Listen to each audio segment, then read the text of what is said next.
हाम्रो लागि सुखद रहेन यो फ्याक्ट। अब हाम्रो लागि सुखद रहेन भनेपछि गर्ने चाहिँ के हो?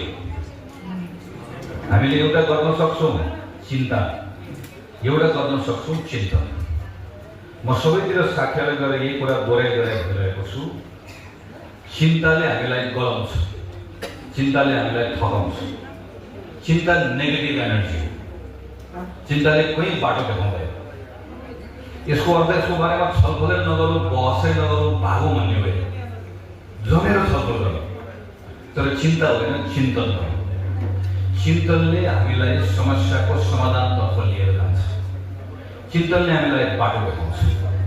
तर चिन्तन गर्नुभन्दा पहिला म मञ्चमा बसेको, तल बस्नुभएको वा तल गाउँमा बस्नुभएको प्रत्येक पार्टीको साथीले कहाँबाट प्रारम्भ गर्नुपर्छ भने समस्या किन आयो भन्ने कुरा मलाई थाहा छैन भनेर सुरु गर्नुपर्छ। सबै मलाई थाहा छ भनेर सुरु गरियो भने नयाँ कुरा के पनि आउँदैन, कुनै नयाँ कुरा, नयाँ ज्ञान के पनि प्राप्त हुँदैन। मलाई थाहा छैन भनेरै मैले यो समीक्षा यात्रा सुरु गरेको।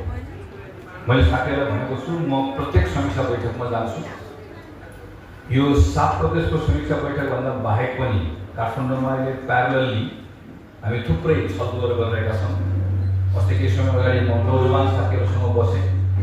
आज यो हलमा आएको भन्दा बिल्कुलै फरक कुरा छ।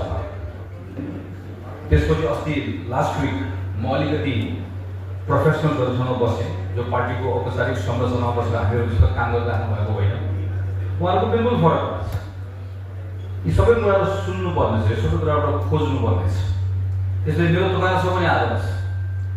तल गएर हामी अझै खोतल्ने प्रयास गर्छौँ।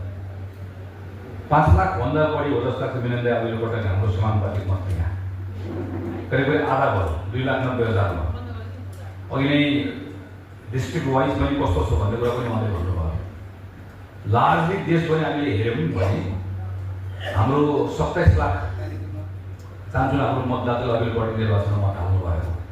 यो पटक नयाँ थपिनु भएको मतदाता छोड,